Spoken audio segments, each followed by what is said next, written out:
Buenos días, les damos la bienvenida nuevamente a un panel de la Workplace Week de HIT. Hoy tenemos 3 directores de recursos humanos que son referentes en el área y vamos a hablar sobre bienestar y employee experience. Bienvenido Pablo Granado de PwC, bienvenida Daniela Mora Simoes de OMINT, bienvenida Elena Marto de Greenwich. Un placer tenerlas hoy acá con nosotros.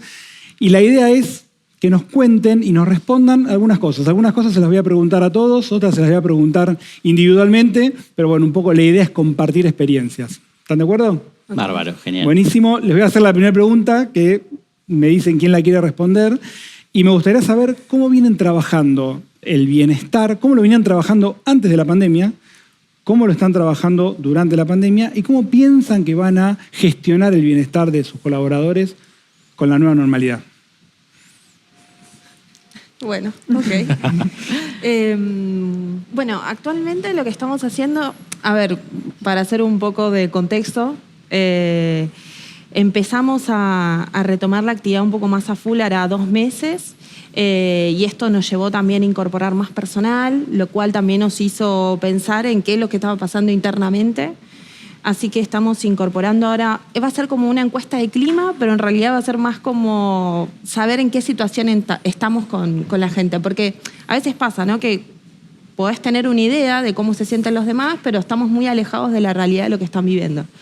Así que estamos implementando esta encuesta, lo cual también nos va a dar más datos. Y por el otro lado, empezamos a implementar salas de escape para trabajar todo lo que es trabajo en equipo, pero de diferentes áreas, diferentes sectores.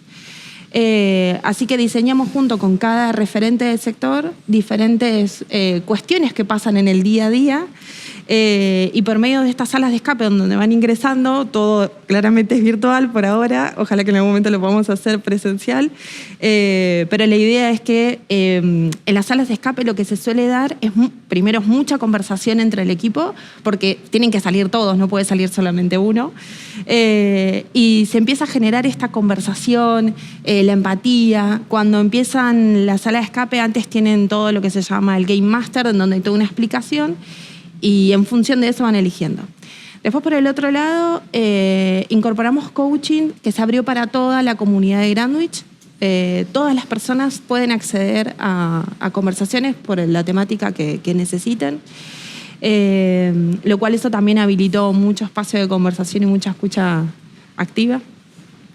Y después, por el otro lado, bueno, las frecuencias de las reuniones grupales más a nivel gerencial, para alinearnos políticas, para alinear cultura. Esto a nosotros nos trajo igual también esto de reinterpretar nuevamente lo que estaba sucediendo y tenemos que cambiar el paradigma de lo que estábamos viviendo. La cultura que teníamos antes seguramente se va a ver modificada en el corto, o ya está modificada, pero tenemos que distinguirla para ver cuáles son estas cuestiones más de fondo.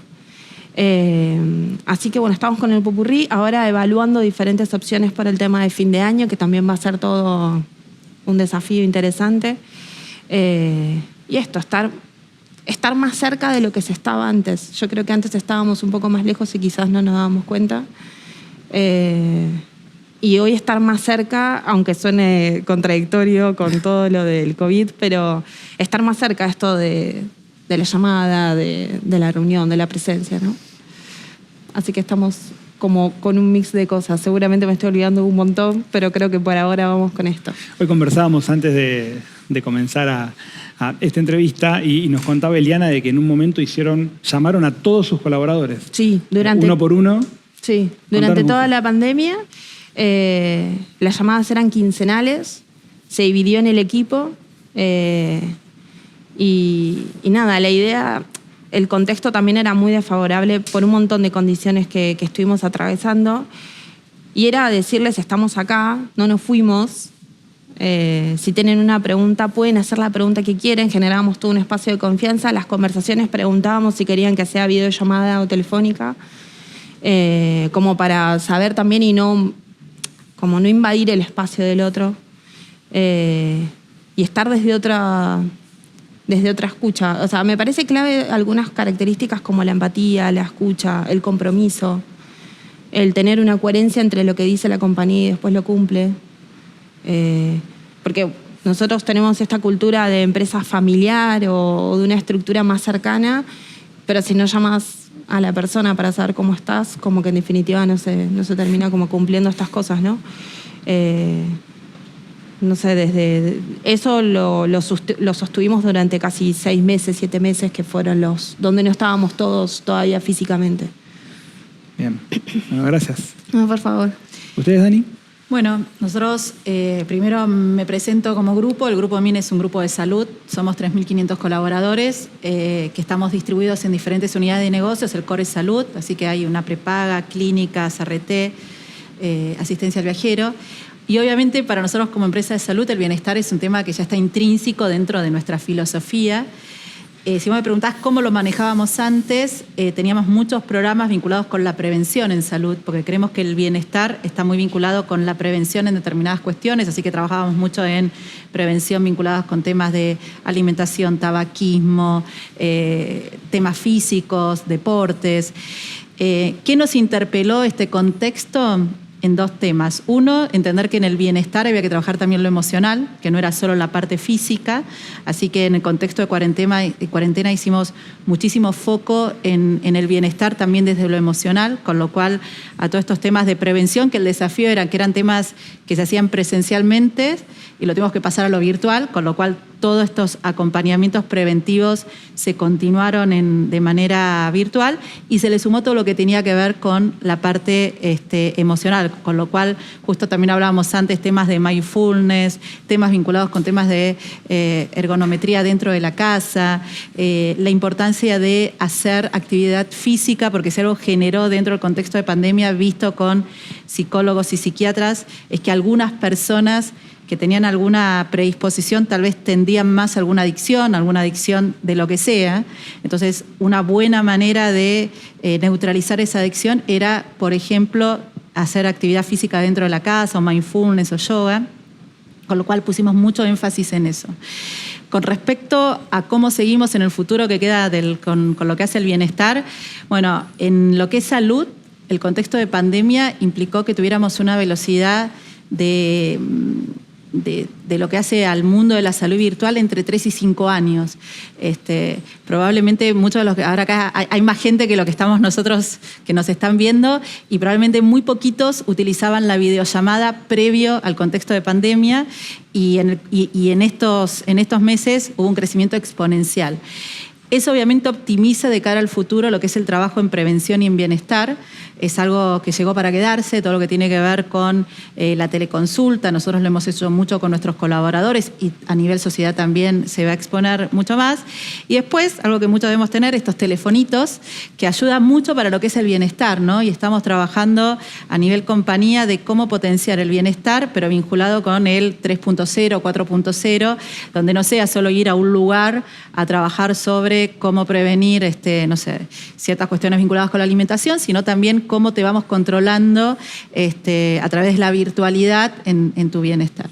Con lo cual, para sintetizar tu pregunta, Lucho, seguir trabajando mucho en temas de salud, pero también con temas de emocionalidad. El famoso dicho, mente sana, cuerpo sano, creo que hoy más que nunca está vigente.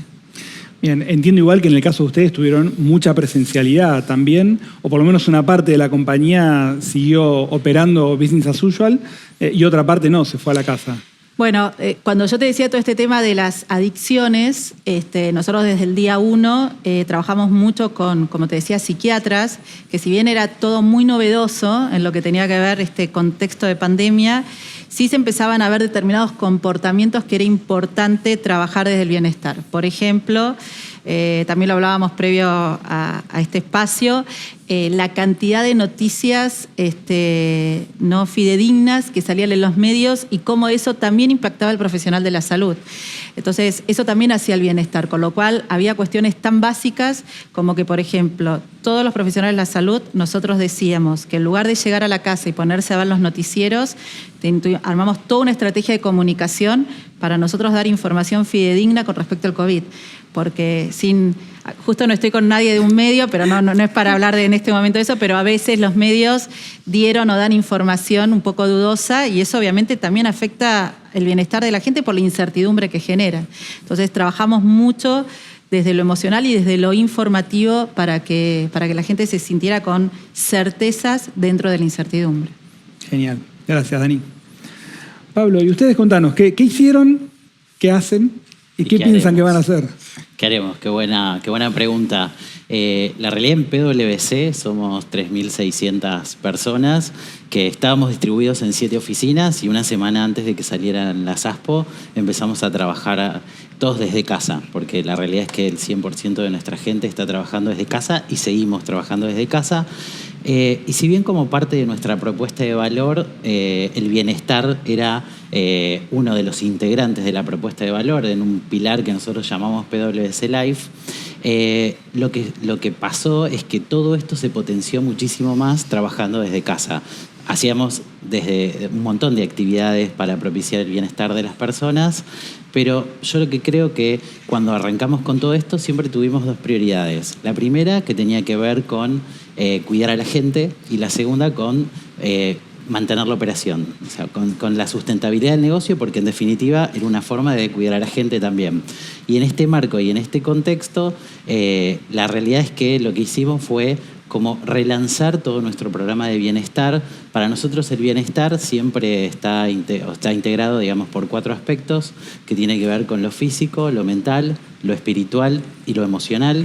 Entonces, lo primero que hicimos fue lanzar toda una encuesta, que es un desarrollo interno de PwC a nivel global, que básicamente lo que te permite medir son tus niveles de energía en cada una de estas dimensiones. Entonces, en función a tus respuestas, te dice si vos estás totalmente energizado desde lo emocional, lo físico, lo mental, en los 4 aspectos, y que te da un resultado. Entonces, es como que fue el primer punto de partida para saber, digamos, para que las personas conocieran dónde estaban en cada uno de estos aspectos y a su vez supieran dónde le tenían que poner foco. Quizá si desde lo físico te digo que estabas totalmente energizado, quizá desde lo emocional no, entonces había que trabajar más lo emocional.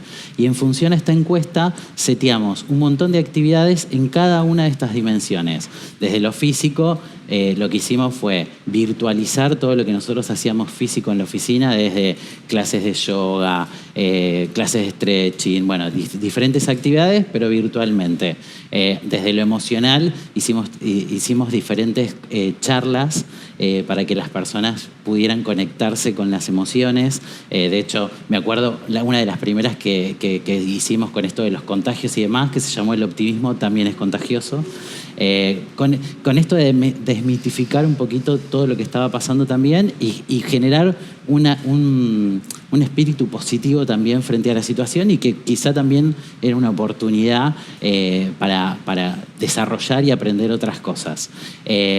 Y eso fue como lo primordial que estuvimos haciendo, y de hecho nosotros todo el tiempo comunicábamos a nuestra gente cómo hacer para cuidarse, porque desarrollamos un site que se llama Nos Cuidamos, y tenía todo lo que ver, todo lo que estaba relacionado con el tema del COVID, y una página específica de bienestar con toda esta información que yo te voy contando de las distintas dimensiones para que vos pudieras acceder y y ver lo que necesitabas ver. Hasta incluso lo que logramos fue como adhesión por parte de la gente, porque, por ejemplo, en lo que era alimentación saludable, hicimos como un concurso donde vos tenías que mandar recetas de alimentación saludable para compartir con la gente. Y la verdad que se copó mucha gente. Así que, una cosa que yo rescato de todo esto es que quizá cuando hacíamos este tipo de actividades en la oficina, el tema de estar de un lado para el otro, ir de acá para allá, hacía que por ahí participaba menos gente. En cambio, desde lo virtual, mucha más gente se sumó. Aparte estaba asignado porque también las personas necesitamos desconectarnos de la realidad de las cosas que pasan todos los días. Y para nosotros este fue un pilar fundamental, trabajar en el bienestar y también entender cómo se sentían todo el tiempo.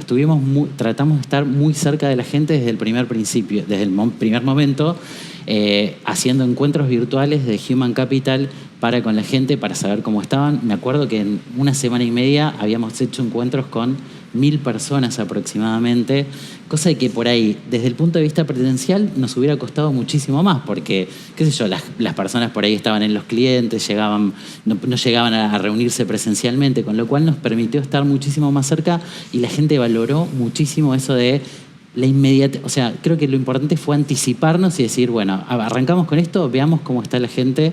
Y hicimos esas reuniones presenciales. A los 2 meses hicimos una encuesta que la llamamos encuesta de check-in, que la idea era chequear cómo se estaba sintiendo la gente en todo este proceso y desde todo punto de vista, desde el punto de vista con sus compañeros, con sus líderes, trabajando desde la casa, con lo cual dieron muy buenos resultados, hasta incluso por ahí mejores que la encuesta de clima.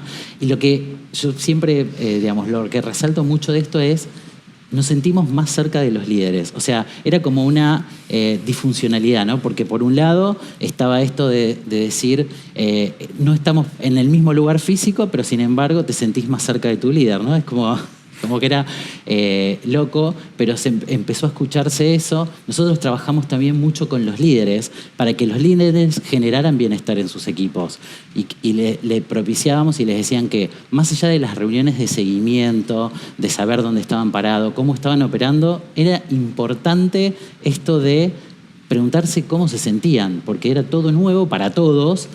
Y me parece que lo más importante era ser empáticos, lo más importante era sentir cómo estaba el otro, saber cómo estaba el otro, para en función de eso también como líder operar. Con lo cual, esto estar cerca de la gente lo hicimos con la encuesta de check-in. En septiembre volvimos a hacer otros espacios de encuentro virtuales y ahora recién acabamos de hacer la encuesta de re-check-in, donde además de incluir cuestiones que tenían que ver con el COVID ya en menor proporción, incluimos por ahí otras cuestiones que tenían que ver con el clima. Y la verdad que muy positivamente, es como que si uno compara, obviamente las preguntas no son las mismas que en una encuesta de clima, pero se nota como que hay como un engagement diferente al que por ahí teníamos en la situación previa.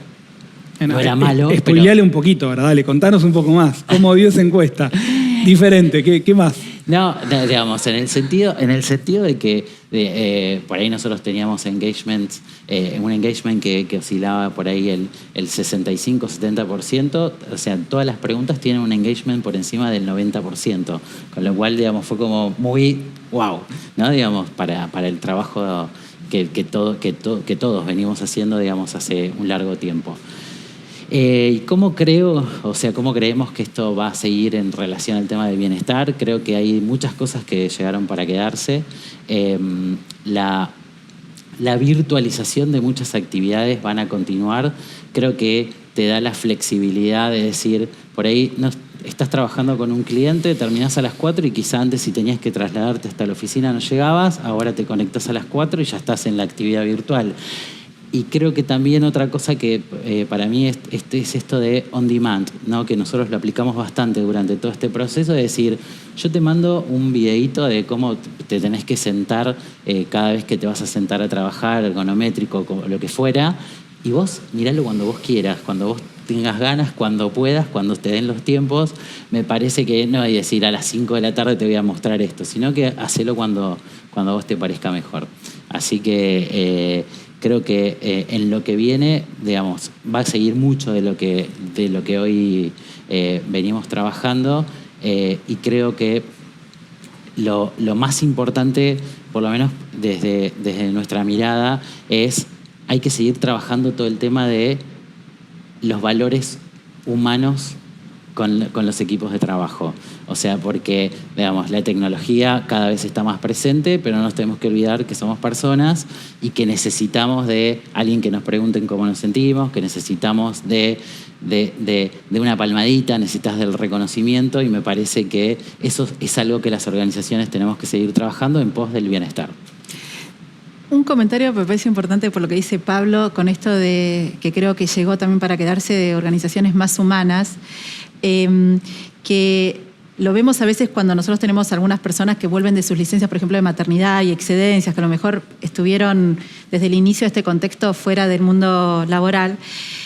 Como, por ejemplo, cuando se tienen que conectar por la virtualidad, todavía, no sé, si están con el nene, apagan la cámara, se mutean. Y la realidad es que algo que creo que aprendimos las personas es que la vida sucede mientras trabajamos, ¿no?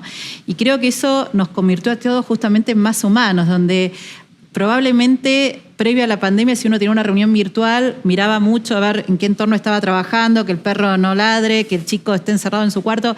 Y hoy creo que, salvo situaciones obviamente razonables, donde uno tiene que estar en un entorno acorde, somos más personas, ¿no? Nos humanizamos. Y eso creo que es algo que no tenemos que perder. Salvo ella, que es muy jovencita, nosotros que somos más viejitos, yo... Más experimentado, diría yo. Más viejitos. Nosotros teníamos manuales de estilo de vestimenta y le decíamos a la gente cómo tenía que ir vestido. Hoy, años, y no hace tanto de eso, hoy la verdad es que digo, qué loco, ¿no? Que vos le decías a la gente cómo tenía que ir a una oficina donde más no interactuaba con ninguno de tus clientes, pero éramos súper rigurosos. Entonces, esto que dice Pablo lo comparto, que la personalización, la humanidad, que creo que sumamos a las organizaciones en este contexto, ojalá que la podamos sostener. Es normalizar la normalidad. Hablamos de, bueno, estamos metidos en nuestra casa, puede ladrar el perro, puede venir el nene y asomarse en cámara y saludar. O sea, también nos muestra que somos más humanos. Es así. Eli, me quedé pensando, ustedes, por el tipo de industria que tienen y demás, me imagino que al principio les habrá costado un poco más que ahora a nivel operaciones y a nivel comercial y demás la pandemia. ¿Cómo es gestionar bienestar en tiempos de crisis? ¿Qué hicieron? ¿Qué hicimos? Bueno, justo yo decía que me iba a olvidar de cosas y mientras escuchaba decía, uy, esto. Me acuerdo que llamamos a una persona para que nos capacite y nos entrene en inteligencia emocional creativa. Me pareció súper interesante la temática. Y eso fue un entrenamiento que estuvimos haciendo bastante, que también fue a toda la planta. Cada uno, me encanta esto de que las personas puedan elegir qué hacer, y si no querían no se anotaban, y está todo bien si no lo haces, porque no tenés que hacerlo si no querés. Así que desde ese lugar, por ejemplo, hicimos eso. Después, otra de las cuestiones que también reforzamos, que también tiene que ver con el bienestar de la planta, pero porque nosotros, al ser una industria alimenticia, tenemos un montón de cuestiones que tienen que ver con protocolos de cuidado del alimento, además de otro montón de cosas. Entonces, el bienestar también interno tiene que ver con hacer estas cosas correctamente, ¿no? Porque después generan dificultades, complicaciones en el día a día. Así que se reforzó también mucho. O sea, me parece a mí que utilizamos también mucho la pandemia para entrenarnos. Nos entrenamos un montón. Desde formador de formadores. Nosotros tenemos muchos líderes que capacitan a muchas personas dentro de planta y entrenamos a todo ese equipo, y hoy el mismo equipo genera cosas en donde no necesita de un otro para hacerlo, como darle libertades. El entrenamiento de buenas prácticas de manufactura, que lógicamente se necesitan, de HACCP. Digo, hay un montón de cosas en donde fuimos regularizando un montón también en eso. Y el bienestar tenía que ver con esto. Para mí, yo comparto lo que ellos dos compartían, esto de lo emocional. Creo que es clave y se evidenció un montón. Le dábamos antes también un montón de importancia a lo emocional. Pero me parece que acá lo vivimos más conscientemente, ¿no? Yo escuchaba mucho a las personas nombrar esto de que vivían en una montaña rusa emocional. y que podían atravesar un montón de emociones. Y capaz que antes también nos pasaba, pero nosotros éramos tan conscientes. Entonces, desde recursos o desde personas, generar estos espacios de aprender a hacer eso, a distinguir y a trabajarlo. Creo que eso nos va a traer mucho bienestar. Sí, sí. Bueno, en uno de los casos que se presentaron en los premios Persona, que fue el de BBDO, si no me equivoco, hablaban del Corona Coaster para definir la montaña rusa emocional que vivimos todos durante esta pandemia. Bueno, gracias, Eli. Dani, y en el caso de ustedes que son una empresa de salud, ¿sí? Recién contabas el Grupo MIN, todo lo que eso implica, ¿cómo gestionaron la tensión que se genera al estar tan expuestos al COVID? Porque por ahí los que tenemos otra industria evitamos acercarnos por un tema de aislamiento por ahí a la gente que estuvo contagiada. Pero ustedes como compañía eran quienes recibían a la gente con contagios. ¿Cómo gestionaron esa tensión? Bueno, yo creo que alguna vez lo dije en algún grupo de WhatsApp que vos nos has enriquecido juntando a muchos referentes del área. Yo sí, en estos meses he dicho más de una oportunidad, yo creía que gestionaba desde la emocionalidad y realmente he aprendido, todavía me falta mucho por aprender, lo que es la gestión de la emocionalidad, que a veces decimos frases que son lindas, pero realmente no las vivimos, hablo por mí. La verdad es que para nosotros marzo fue un mes muy complejo, porque por primera vez yo me vi interpelada como referente de personas de que en salud, no es la primera pandemia que teníamos, pero fue la primera vez que, por ejemplo, parte de mi equipo me contaba que había profesionales de la salud llorando en los pasillos de nuestras instituciones por miedo. Y el miedo, creo que muchos lo han escuchado, porque muchos ya lo hemos dicho, no era ni siquiera el miedo a contagiarse ellos, sino el miedo a contagiar a sus familias, a que muriera un ser querido. Y eso para mí era de una responsabilidad enorme, decir, ¿cómo hago que esa persona igual todos los días vaya a trabajar, ¿no? Y me sentía responsable de esa gente, junto a todo mi equipo. Con lo cual, lo que hicimos fue trabajar mucho, algo que ya mencioné, tratar de dar certezas, ¿no? De darles mucha información real y genuina. También trabajamos mucho en entrenamiento, hay cosas muy técnicas que no sé si viene el caso explicar, pero temas que donde uno sabía que el grado de contagio era muy superior, que era como por ejemplo poner un respirador, que no había tanto entrenamiento en la Argentina de ese respirador para el COVID, con lo cual le dedicamos mucho tiempo a eso. Y también algo que dijo recién Pablo, trabajar mucho con los líderes. Nosotros sentíamos que los líderes eran el baluarte. Sí, Pablo contaba que él los primeros tiempos habló con 1.500 personas. Yo le dediqué muchas horas a trabajar con los líderes, porque yo sentía que un líder que llegaba a 200, 300 personas y en lo personal lograba acompañarlo, ese líder iba a estar mucho mejor de cara a los colaboradores. Con lo cual, toda la parte de contención emocional y espiritual, que no tiene que ver con un tema religioso, sino con lo que le pasa a uno, fue muy importante. La verdad es que ese trabajo nos permitió que el 100% de nuestra población estuviera, como bien decís, en el lugar donde tenía que estar, con mucho temor. La verdad es que a lo mejor alguno de los que están viendo este video tuvo que ir esos primeros meses y encontraron a personas con buen temple, con una sonrisa, pero tenían mucho temor. Y eso lo que nos hizo, por lo menos en salud, hablando de las emociones, fue mucho más vulnerables y fue poder decir que un líder dijera, tengo miedo.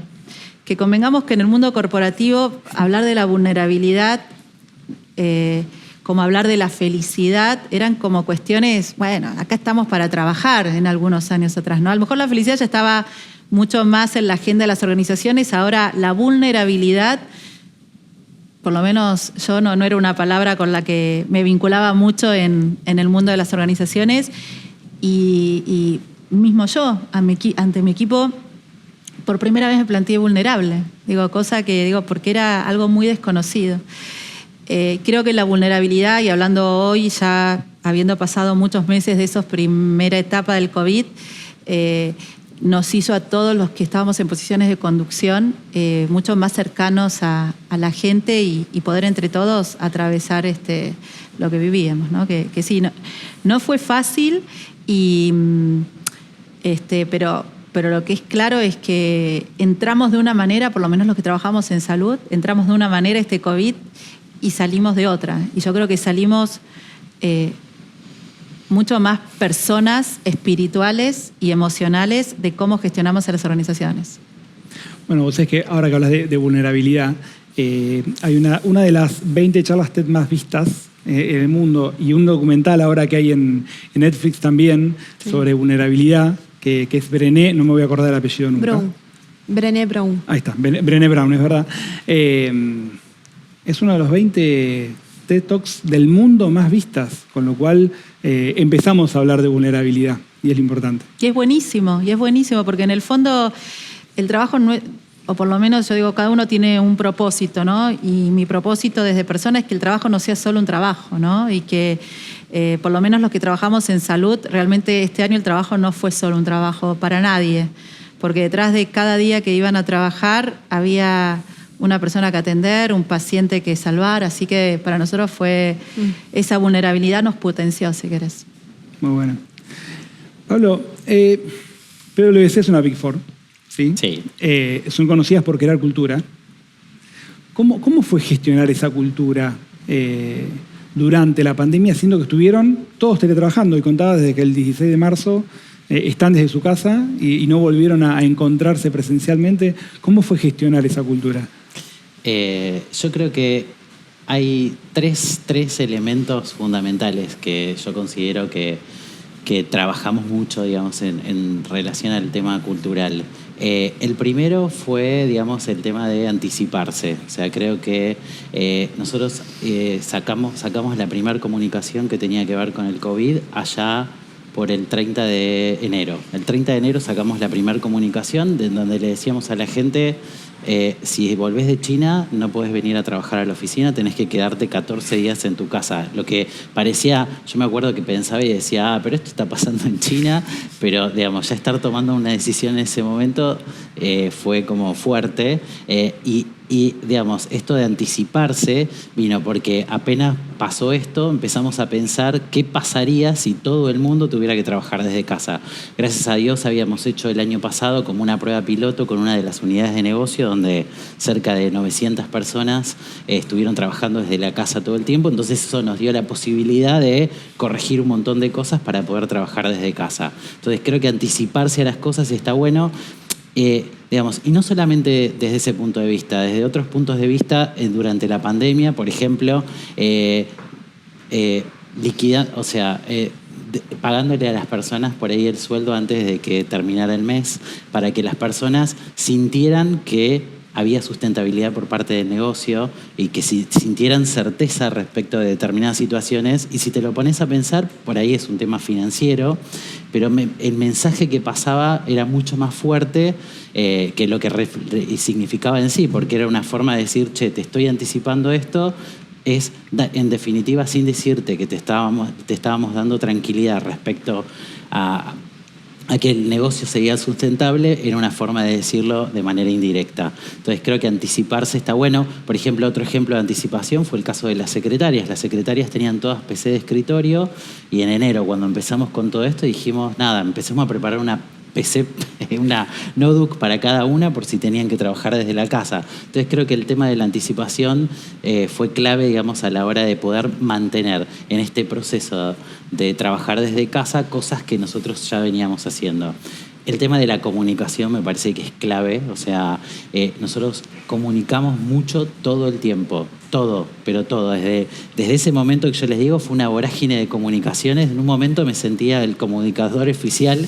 Es más, en el site que nos cuidamos, íbamos por junio y ya llevábamos cerca de 60 comunicaciones relacionadas con el tema del COVID. O sea, era impresionante. Estábamos todo el tiempo atentos a qué estaba pasando, cómo estaba pasando, tratar de siempre buscar fuentes fidedignas de la información para poder acercarle a la gente. A ver, había como mucha información y había que acercarle a la gente información que surgiera desde nuestro lugar, y nosotros sentíamos una responsabilidad en ese sentido, por lo cual trabajamos mucho el tema de la comunicación, y no solo de ese aspecto, en todos los aspectos, no solo del COVID, sino en otras cosas que venían pasando. Y creo que hacer las acciones son las que en definitiva mantienen tu cultura. Lo que nosotros hicimos fue tratar de mantener, y que de hecho lo hicimos, todos los procesos que nosotros teníamos previstos hacer desde un punto de vista presencial, los convertimos en virtual, pero absolutamente todos.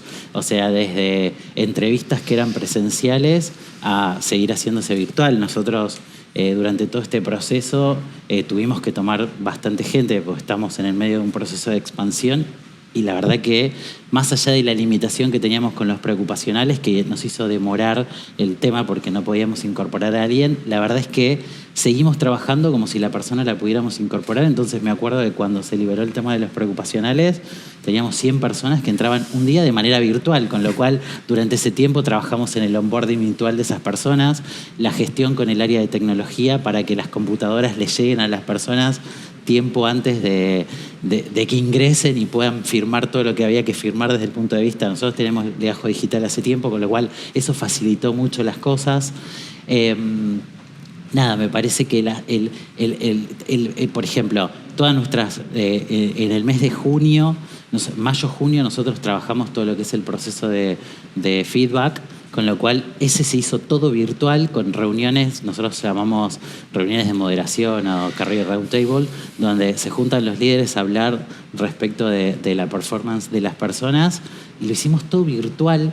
O sea, y fue impresionante cómo nosotros adaptarnos a todo eso, y la verdad que los resultados fueron muy positivos. Yo soy un convencido que haciendo es como generas cultura. No es fácil teniéndolos a todos desperdigados, porque cada uno estaba en su casa, pero creo que ahí el rol de los líderes, vuelvo a insistir, es clave en esto de darle a los líderes las herramientas para que puedan gestionar su equipo de una manera más eficiente, de una manera más empática, de una manera donde pueda trabajar esto de que las personas con las que trabajan se sientan cerca. Es imposible, Daniela tiene razón, es imposible llegar a los 3.600 desde nuestro lugar, y creo que es un poco el propósito que nosotros tenemos como área de Human Capital, que es generar en los líderes personas de recursos humanos que tengan herramientas para poder gestionar esto en sus equipos de trabajo, ¿no? Y creo que eso fue lo que estuvimos trabajando, lo que estuvimos haciendo. Había un montón de concursos que nosotros hacemos generalmente en un marco de algo que llamamos PwC Te Invita, y lo viralizamos, lo llevamos a una comunidad de Google+. Entonces, hasta incluso fue muchísimo mejor porque la gente empezó a compartir fotos, videos y un montón de cosas. Empezamos a pensar, por ejemplo, estos concursos estaban con cosas que tenían más que ver con estar desde tu casa. Entonces, por ahí hicimos, qué sé yo, digamos, como la elección de tu serie favorita, como que todo el mundo estaba mirando cosas en Netflix, entonces vos tenías que votar, digamos, distintas series que habían llegado a finalistas. Bueno, nada, tratamos de estar como muy presentes en la continuidad o en el día a día de las personas con distintas acciones. Así como yo creo que uno puede mantener la cultura y propiciarla durante un tiempo, también estoy convencido de que así como en su momento trabajamos mucho para que las personas nos adaptemos a trabajar desde casa y de manera virtual, creo que estamos en un momento donde tenemos que empezar a generar esos comportamientos en las personas y esa seguridad en las personas también, de que en algún momento vamos a tener que volver a las oficinas. O sea, quizá va a ser distinto antes. Bueno, si bien nosotros teníamos home office, y entiendo que esto va a seguir, no va a ser 100% home office, porque me parece que, digamos, nada puede ser tan pendular, ni un extremo ni el otro. Creo que hay que empezar a generar ese comportamiento y ese miedo que tenían las personas al principio de decir, ay, estoy trabajando todo el tiempo desde casa, me voy a volver loco. Ahora creo que hay que también desmitificar este miedo de decir, bueno, de a poco voy saliendo y de a poco voy a la oficina. Obviamente hay que ir generando esa cultura, digamos, ese trabajo, para que las personas también vayan generando esa seguridad para empezar a volver, digamos, a lo que era la rutina, que no va a ser la misma que antes, pero que sin lugar a duda hay que ir propiciando que las personas nos sentamos seguros para eso. Genial.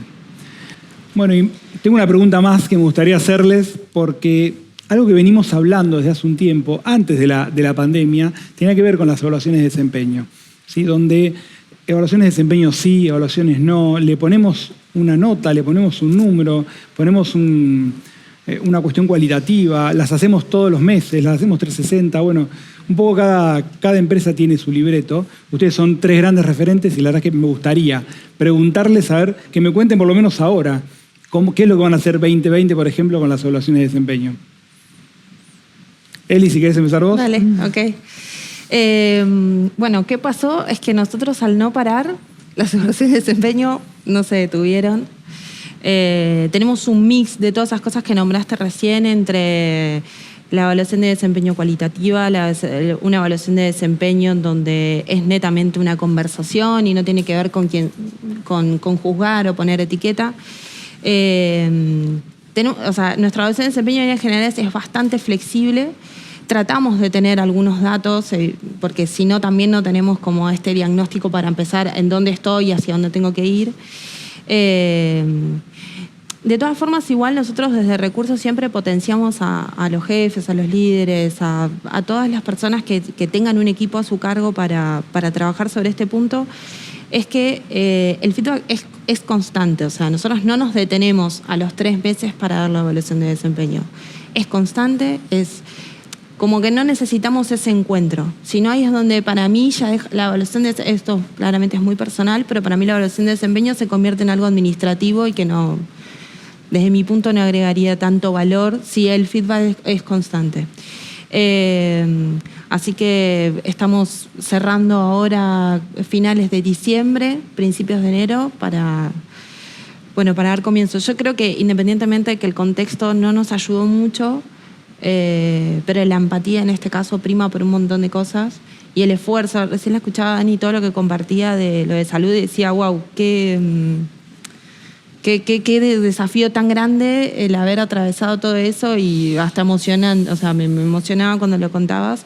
Entonces yo decía, desde ese lugar a un montón de personas le pasaron un montón de cosas, y el trabajo salió igual, y la gente estaba igual, y el compromiso, y se evidenciaron un montón de cosas que siempre decimos que tiene que estar en la evaluación de desempeño. Así que en función de eso nuestra evaluación continúa, y por ahora vamos a mantener esta misma estructura de flexibilidad en esta evaluación. Genial. ¿Y usted, Dani? Mira, a mí me gusta mucho, yo estoy como les dije, en mi propio proceso ya hace un tiempo de transformación de la gestión y pensando en las nuevas generaciones, y claramente, voy a hacer la políticamente incorrecta. Me parece que recursos, evaluación, retención, manual de estilo, si no dejamos nosotros de creer en eso, palabras, sonamos, porque las nuevas generaciones, eso pudo haber servido con nosotros cuando éramos jóvenes. Ahora, ya decirle a alguien evaluación, dice gracias, y por eso tenés los emprendedores y tenés la gente que trata de autogestionarse. Entonces, a nosotros la pandemia nos agarró en eso, en un proceso de interpelación, porque llegó cuando un proceso, y yo hace más de 20 años que estoy en el área de personas, y hace más de 20 años que la línea no te compra el proceso. Entonces digo, ¿es un problema de la línea o es un problema nuestro? Es un problema nuestro, que no estamos dando algo que le sirva al negocio. Entonces nosotros estamos en un proceso de interpelación.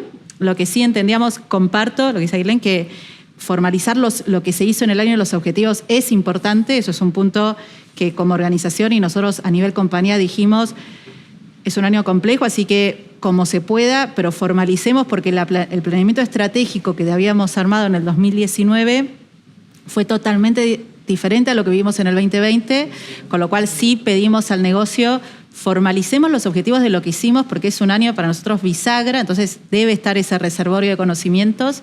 Y después, bueno, lo que también ella comentaba, nosotros queremos ir a algo de conversación, de feedback, de propósito, no hablamos de felicidad, pero bueno, dentro de las compañías, para mí felicidad está articulado con propósito, para aquello trabajo. Entonces ese espacio que se llamará como que nosotros queremos ir a conversaciones de desarrollo, pero te diría más que desarrollo, conversaciones de propósito, ¿no?